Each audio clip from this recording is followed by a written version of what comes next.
Selamat malam, saudaraku sebangsa dan setanah air dimanapun berada. Selamat datang di channel, Bidara Channel. Assalamualaikum warahmatullahi wabarakatuh. Waalaikumsalam warahmatullahi Om Swastiastu, Salam, Nama Budaya, Salam sejahtera untuk kita semua. Rahayu, Rahayu, Rahayu. Malam ini kita akan membahas tentang fenomena yang terjadi di bangsa kita ini. Dan kembali kita akan membahas dengan beliau yang tidak asing lagi, yaitu Gus Yadi. Selamat malam, Gus. Selamat malam, assalamualaikum Bapak Bepen. Siap. Bidara Channel. Siap.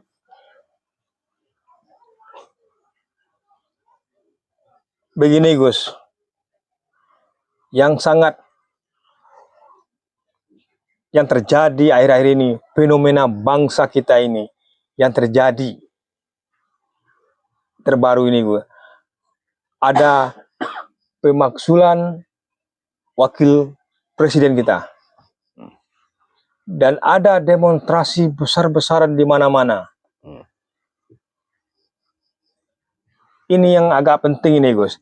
Adanya tokoh-tokoh dan ahli berbicara, apakah itu sudah benar disiplin ilmu yang beliau-beliau miliki? Silakan dijawab. Kita bahas satu persatu ya. Ya. Masalah pemakzulan wakil presiden Bapak Gibran Raka Buming Raka. Ya. Itu satu, tidak beralasan, tidak bisa dilaksanakan. Kenapa? Presiden dan wakil presiden dipilih oleh rakyat langsung melalui satu sistem presidensil. Disediakan waktu khusus untuk itu dan dilaksanakan oleh Komisi Pemilihan Umum. Alasan-alasan mereka tentang pemakzulan ini kan berdasarkan kepentingan politik. Kepentingan politik yang memang hari ini saya waspada, ini adalah geopolitik yang berbahaya sekali, sangat berbahaya. Pemakzulan wakil presiden Republik Indonesia atas kebencian, atas teori politik yang negatif yang dilakukan oleh bangsa ini. Itu tentang pemakzulan. Jadi bersama persis dengan yang kita bicarakan belakang-belakang ini, geopolitik, kembali ke geopolitik. Makanya kita sebagai organisasi masyarakat, kita harus bicara tentang bangsa ke depan, penyelamatan bangsa. Ini geopolitik ini. Geopolitik ini sudah sangat didesain ya, di grand design oleh negara barat. Asing. Yang terkenal asing. Asing pasti ini. Barat tidak terima. Kenapa? Ya. Adanya pemakzulan seperti ini. Melawan Pak Prabowo kan langsung terang-terangan nggak berani. Nggak mungkin. Nggak mungkin. Makanya dia pakai Gibran dulu, wakilnya dulu. Dipecah kongsi ya, dipecah kesepakatan kebangsaan oleh mereka yang saya katakan mereka kalah lah kemarin. Kelompok mereka yang kalah, apalagi ada berita terbaru itu saya lihat bagaimana dia sama siapa, ketemu siapa, kelompok-kelompok katakan jenderal ya, sama tokoh-tokoh, ketemu tokoh-tokoh yang memang ingin menggantikan negara kesatuan Republik Indonesia dengan satu sistem yang lain, sistem khilafah kayaknya. Nah, asing udah bermain, media-media asing udah bermain. Saya boleh katakan ya BBC lah, CNN lah, The New York Times lah, The New York Times itu masuk lah. Nah, intelijen udah masuk. Udah masuk ya? Udah masuk intelijen bangsa ini. Makanya satu-satu jalan adalah gimana caranya untuk menghancurkan bangsa. Dilihat dulu. Karena pemerintah saat ini kan pro rakyat ya. Pro rakyat ya. Beberapa kontroversial yang dilakukan oleh presiden saat ini. Tapi sebelumnya sudah Pak Presiden nomor ke-7 itu Pak Joko Widodo sudah melakukan. Tapi yang lebih dasar ini Pak Prabowo dan Bapak Gibran Raka Buming Raka langsung melakukan gerakan kontroversial. Dia tidak mau perekonomian kita itu diatur oleh negara asing. pertumbuhan perekonomian tidak mau diatur oleh negara asing, maka memunculkan Presiden kita itu ya, ya, memunculkan satu mata uang kan. satu mata uang ya. Ini kan ketakutan Barat. Ada apa, kesehatan gratis, pendidikan gratis, makan gizi gratis. Ini satu ketakutan Barat terhadap Indonesia, maka disebut dia lakukan alat hegemoni. Gimana caranya masyarakat tidak percaya lagi sama pemerintah? Kalau dilakukan oleh Presiden Prabowo Subianto bersama Wapres Gibran Rakabuming Raka, itu akan mendapat simpati dari masyarakat. Ya. Masyarakat akan cinta pada pemerintahnya, masyarakat akan cinta pada pemimpinnya. Itu tidak dimaui oleh Barat.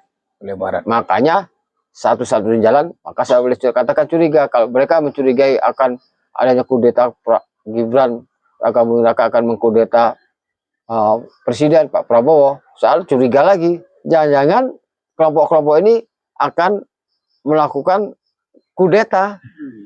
Kudeta bukan kudeta pakai militer, bukan junta militer. Tidak mungkin, militer setia sama presiden. Kudeta pakai people power. Pakai people power ya. Melalui asing semuanya dibiayai lah, di blow up oleh media-media internasional. Tujuannya apa itu? Seperti ini Gus Yadi, seperti geopolitik yang ada untuk kita sekarang, penyerangan dari dalam, orang asing itu tidak senang dengan kita ini. Ada nggak suatu contoh negara lain kira-kira? Ya, Thailand. Oh, Thailand, tetangga sendiri ya? Ya, Thailand itu ketika seorang konglomerat menjadi perdana menteri, ya, dia langsung keluar dari IMF ya. Tidak mau diatur ekonominya oleh Barat. Dia buat program-program seperti yang dilakukan Pak Jokowi, Pak Prabowo. Itu terjadi sekarang kan? Iya, akhirnya junta militer. Dicari kesalahannya memang seperti ini, geopolitik seperti ini. Maka Indonesia kenapa harus dihancurkan? Akan diserbu, akan dijadikan bancaan pulau-pulau kita. Banyak mengandung sumber daya alam akan jadi bancaan negara-negara Barat. Itu yang berbahaya. Itu tentang pemajulan dari Gibran Rakabuming Raka. Itu berdampak kepada pemajulan juga kepada presiden. Saya curiga aja kenapa enggak. Mereka sudah menaruh seperti ini dan kita bukan melakukan genderang perang. Iya. Indonesia tidak siap perang, tapi Indonesia ketika ada yang ingin menghancurkan, siap rawi-rawi rantas, malang-malang tuntas. Siap. Itu yang tentang pemajulan, tentang apa? Demonstrasi di mana-mana. Iya. Demonstrasi di mana-mana itu kan sudah dibuat. Itu udah bagian daripada geopolitik. Besar-besaran malah. Iya, geopolitik, pemajulan di mana-mana dilakukan. Mahasiswa, ada rakyat begini-begini. Itu semua grand design. Grand design. Ya, intelijen harus benar-benar ceto di situ. Paham. Bangsa ini sudah dibuat seperti ini. Tidak ada kepercayaan oleh kelompok seolah mewakili rakyat. Rakyat bisa percaya sama pemerintah saat ini lah. Ya, luar biasa. Sangat pemerintahan kita. Mahasiswa dipakai. Tolonglah mahasiswa. Selamatkan bangsa kita. Bangsamu ini. Jangan mau hanya untuk diadu domba. The video et impera sampai saat ini kan masih berlangsung. Itu mahasiswa kita yang bayar cetos itulah. Bangsa ini kan nanti mereka yang akan meneruskan bangsa ini. Ada di tangan para anak-anak muda. Saat ini sudah ada anak muda jadi wapres. Besok anak muda siapa yang jadi pemimpin bangsa? Kan harus seperti itu. Seharusnya dalam situasi seperti ini pinta kita ya, harapan ya, mahasiswa itu terdepan. Ya. Malah sebaliknya. Mahasiswa harus punya jiwa bela negara. Bela negaranya itu. Harus mendaftar juga kepada negara. Kalau bisa ke markas-markas TNI, markas-markas kepolisian. Tolong didik kami tentang bela negara. Harus seperti itu. Negara yang kuat ketika masyarakatnya sudah punya jiwa bela negara. Bela negara. Kuat negara itu.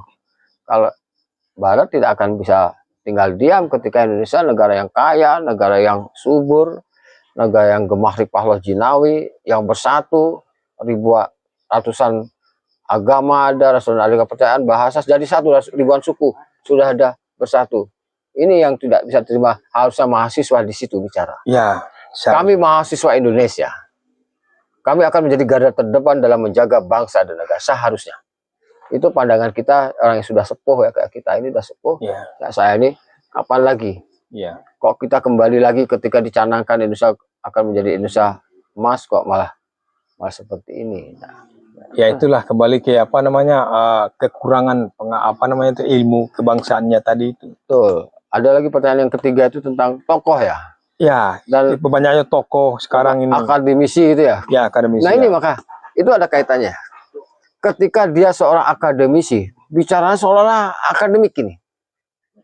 Seolah-olah akademik. Akademik, Wah, ya sekarang masalah apa ijazah kami sudah teliti, kami sudah begini seolah-olah akademik. Bahasa seperti itu karena dia akademisi. Padahal tidak itu misalnya korporasi lah itu atau kekuatan politik itu memalukan, bikin gaduh aja itu. Nanti akan dipertanggungjawabkan karena mereka tidak punya hak itu semua.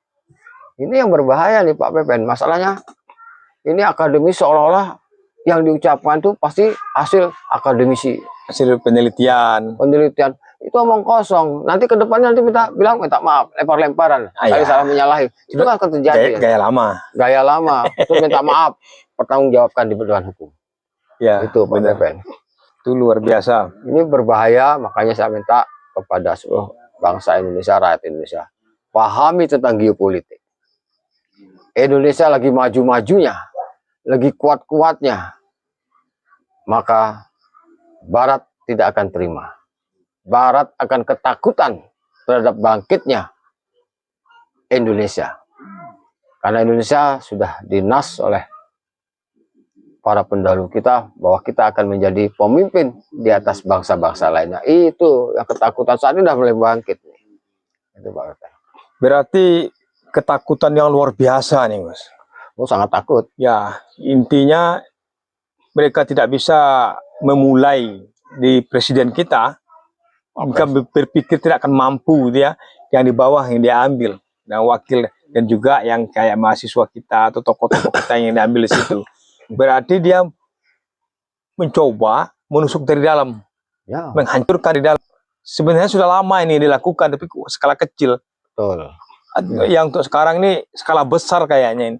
Ya, betul sekali. Karena apa yang dilakukan oleh kelompok-kelompok tersebut dengan memakzulkan wakil presiden Republik Indonesia, seharusnya yang memakzulkan kan sudah sepuh-sepuh ya. Ya. Sepuh-sepuh itu harusnya bangga loh. Bangga sekali ngeliat anak muda ternyata cerdas sekali untuk bangsa ini. Berarti kedepannya lebih banyak lagi anak muda yang akan membuat bangsa ini lebih hebat dari para pendahulunya. Harusnya mahasiswa ayo. Gibran seperti ini. Saya bukan orangnya Gibran enggak. Iya. Kita harus bicara tentang bangsa dan negara ini. Di mana seharusnya para jenderal, para sepuh-sepuh itu ketika mereka sudah pensiun, sumbangsihkan pikiranmu terhadap bangsa dan negara. Sumbangsihkan. Jangan malah kekanak-kanakan lah saya bilang itu. Saya yang masih di bawah mereka, yang ilmunya enggak ada, enggak punya jabatan apapun dari dulu, malu dengarnya. Kok seolah akademisi begini soal sudah orang hebat, padahal nonsen itu tidak akademik cara menyelesaikan itu. Bukan akademik ya. Tidak akademik itu ya, itu harus ayo anak muda kan itu Pak, melalui Bidadari Channel sebarkan, pahami, kita jangan hanya gontok-gontokan di dalam aja. Bagaimana masyarakat atau pemuda kita lebih cerdas ke depannya, memandang apapun. I'm Indonesian man. Saya orang Indonesia. Iya, ada sangat menarik, Gus. Ini sangat menarik yang harus saya tanyakan dan dikupas malam ini, Gus. Mengenai geopolitik yang tadi kita kan selalu geopolitik ini dengan asing toh. Dia tidak senang dengan Indonesia, kita maju, tidak senang dengan sekarang ini ketakutan. Mulailah dia tusuk dari dalam kita, dari bawah. Satu pertanyaannya itu, kira-kira ada enggak gerakan dari dalam sendiri? Yang saya maksud seperti menggantikan ideologi kita Pancasila, orang-orang yang bersangkutan dengan itu. Ada enggak kira-kira? Tadi saya lihat di televisi bagaimana seorang jenderal yang ikut dalam tim pemajulan wakil presiden ketemu siapa? Ketemu tokoh khilafah. Wah, ini dia sangat menarik ini. Ada di televisi itu, kita mau tuntut di televisi itu, tuntut aja itu. Kenyataan dia ngomong kok. Dan ada juga slide-nya dia ketemu siapa yang kemarin mengatakan tentang ijazah Jokowi palsu seperti itu, malah ke tokoh khilafah saat ini. Ngomong harus dibatalkan di Barreskrim itu ngomong apa itu? Enak sekali habis menabur bencana, terus minta maaf. Dimaafkan itu tidak ada. Ini negara hukum, hukum sebagai panglima. Ya proses. Lalu ini lo lucu sekali sampai ada katakan seorang jenderal katakan, saya ingin tinggal di suatu daerah di mana daerah itu sudah merdeka. Maksudnya apa itu? Sudah merdeka? Nah kan makanya saya bilang ini jangan-jangan ideologi mau diganti, kok ada seorang jenderal berpikiran mau ke Jogja. Ke Jogja kan negara bebas, negara yang sudah merdeka. Berarti dia tidak, seorang jenderal tidak mengakui bahwa ini negara kesatuan Republik Indonesia loh. Tidak tenang dia hidup di Indonesia. Loh, kemarin dia jadi jenderal itu jenderal model apa itu? Mohon maaf Pak Jenderal, tidak semua jenderal seperti itu, tapi yang saya bilang jenderal yang kemarin yang ikut dalam pemakzulan, yang ngomong di televisi mengatakan kami ingin hidup pindah, kalau punya dana saya ingin tinggal di satu daerah yang sudah merdeka. Lucu kan? Sedangkan Jawa Tengah, Jogja itu bagian dari negara kesatuan Republik Indonesia. Itu memalukan. Memalukan ya. Sangat itu memalukan. Luar biasa. Jadi biar orang tahu semuanya yang kita bahas ini yang sudah umum. Ya. Yang sudah ada dibaca-baca pengamat segala macam dan tokoh-tokoh yang lainnya. Ya. Kalau kita bikin sendiri kan kita yang salah nanti Pak. Nah, karena memang betul teori geopolitik itu seperti itu. Ya. Dari runtun bagaimana apa penyebabnya sudah jelas, terus bagaimana gerakan mereka sudah jelas dan tujuannya apa. Itu kan sudah jelas, itu geopolitik yang kita. Karena kita kan geologi ya, dari pulau-pulau. Itu paling hebat kalau bersatu. Paling gampang untuk dipisah-pisahkan. Nah ini berarti saya mohon kepada Bapak Presiden Republik Indonesia bersama Wakil Presidennya, DPR-nya, aparatnya TNI dan Polri, Panglima TNI dan Kapolri, dan semua jajaran, ayo cerdaskan bangsa kita, masyarakat kita tentang geopolitik. Bahayanya geopolitik yang akan terjadi di tahun berikutnya. Ini baru pemanasan Pak. Ya. Makanya bulan Mei ini bulan-bulan yang sangat panas ini. Ya semoga semua lapisan masyarakat yang belum paham bisa nonton di Bidara Channel, memahami geopolitik, apa sih bahayanya, apa sih geopolitik dan apa sih dampak dan bahayanya buat kita. Betul.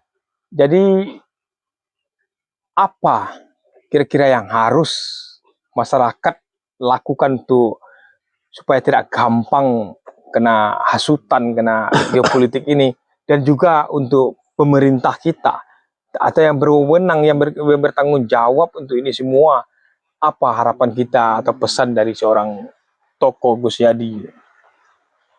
Saya berharap pemerintah sekarang sudah mulai buat pemetaan daerah-daerah mana yang mudah diadu domba. Adanya wawasan kebangsaan yang dilakukan berjenjang. Karena ini memerlukan energi yang sangat besar, dana juga sangat besar, tidak akan rugi ketika anak bangsanya dikasih pendidikan politik, pendidikan kebangsaan yang benar, ketimbang bangsa ini hancur lebur. Jadi ada namanya saresehan, pendidikan ini terus dilakukan. Agar apa? Agar bangsa kita selamat nantinya.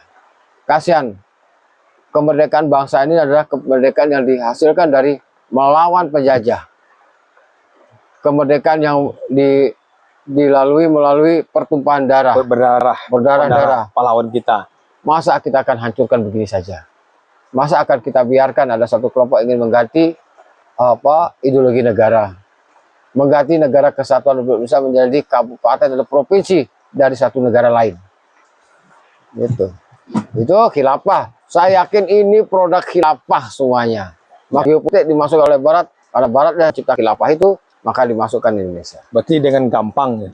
Dengan gampang sekali. Saya tuduhkan, bukan saya menuduhkan ini kelakuan geopolitiknya khilafah. Ini sudah kita harus terang-terangan mengatakan kita harus lawan khilafah itu. Lawan khilafah. Lawan. Mahasiswa harus paham. Lihat orang-orang yang bicara. Pasti ada hubungannya sama tokoh khilafah. HTI, FPI. Nah, kenapa dendamnya kepada Joko Widodo? Karena Pak Presiden Joko Widodo membekukan organisasi Bubarkan. Front Pembela Islam termasuk Hizbut Tahrir Indonesia. Itu makanya disebut dengan wah ganyang PKI. Ya, PKI itu apa? Lihat tokoh-tokoh PKI-nya ngaca dulu sebelum menuduhkan orang PKI seperti itu. Tentang lawan. Gitu Pak Gusya. Jadi yang penting ini pembicaraan sangat menarik malam ini. Semoga semua memahami dan masyarakat pun memahami, yang belum tahu mudah-mudahan tahu melihat di Bidara Channel. Intinya negara kita yang tujuannya dia bikin geopolitik, dia bikin pulau-pulau kecil, dia kabupaten-kabupaten atau negara-negara kecil. Nanti diadu domba. Kalau khilafah, Kenapa bukan? pusatnya ada satu pusat. Satu pusat, nggak tahu di mana tuh bentuknya khilafah, nggak ngerti. Negara Indonesia menjadi provinsi. Oh, Jadi provinsi jadi kecamatan gitu. Nah kita nyetor hasil semuanya dikelola oleh satu yang apa penguasa lah, raja lah apa. Ya ini repot ini kalau seperti ini. Maka jangan khawatir dengan beradanya organisasi masyarakat yang peduli terhadap bangsa ini, yang berdasarkan bela negara, nasionalisme, harus terus memberi pendidikan politik kepada rekan-rekan atau masyarakat lainnya. Karena Patriot Garuda Nusantara ini kan berdasarkan panggilannya untuk menyelamatkan bangsa dan negara dari kehancuran kehancuran bangsa dan pergantian ideologi negara termasuk Undang-Undang Dasar 45. berarti harus setidaknya kita ini mahasiswa atau anak-anak sekolah di bawah mahasiswa SMA tingkatan SLTA dan SLTP dimasukkan pendidikan kebangsaan. Ya, Kalau tidak begitu, dengan gampangnya orang memasuki untuk menghancur. Ayo kita hancurin bangsamu. Kalau dia tidak tahu kan, ayo, tidak ini uang. Nah, Seperti itu. makanya banyak kali ormas-ormas berdiri ya. Ya, Ketika ormas-ormas berdiri itu harus satu, ideologi organisasi itu adalah Pancasila. Kedua, ketika ada gangguan kebangsaan mereka muncul. Kalau ada ormas yang bicara tentang organisasi masyarakat, ya ketika ada gangguan kebangsaan tidak muncul, maka haruslah berubah namanya, bukan organisasi masyarakat, berubah menjadi paguyuban, kesukuan, paguyuban agama. Kenapa harus itu terjadi? Biar jelas, gitu loh. Kalau paguyuban itu, kesukuan menjadi ormas, kan malu kita sama pahlawan Sumpah Pemuda dulu, 28 Oktober 1928. Suku-suku, Yong Yapa, Yong Selebes, Yong Ambon, yang semua bersatu. jadi satu Nusa, satu bangsa, satu tanah air, satu bahasa. Nah sekarang berubah, malah keluar dari nilai-nilai luhur dari pahlawan 1928. Bentuk suku-suku lagi, berdiri sendiri-sendiri. Ini ngomong apa nih? Kalau mau berdiri suku-suku itu berbentuk paguyuban, membawa adat istiadat dan budaya diperkenalkan di daerah mereka saat ini. Ya. Itu untuk satu keniscayaan bahwa budaya kita yang beragam bisa kita lihat di mana-mana, harusnya seperti itu. Jadi duta di wilayah mereka sendiri. Bukan mungkin kesukuan baru bentuk ormas dan jadi gelandangan politik atau gelandangan preman gitu, enggak bagus. Patriot Garuda Nusantara bukan itu. Kita menjaga 4 pilar bangsa dari gangguan dalam maupun luar negeri. Luar biasa percakapan yang luar biasa, yang sangat banyak manfaat untuk masyarakat yang mengetahui, Bos. Amin. Jadi untuk malam ini kita cukup sampai di sini. Mungkin kita sambung lagi di lain waktu. Dan selamat malam saudara sebangsa setanah air. Assalamualaikum warahmatullahi wabarakatuh. Salam, nama budaya Om Santi Om. Terima kasih.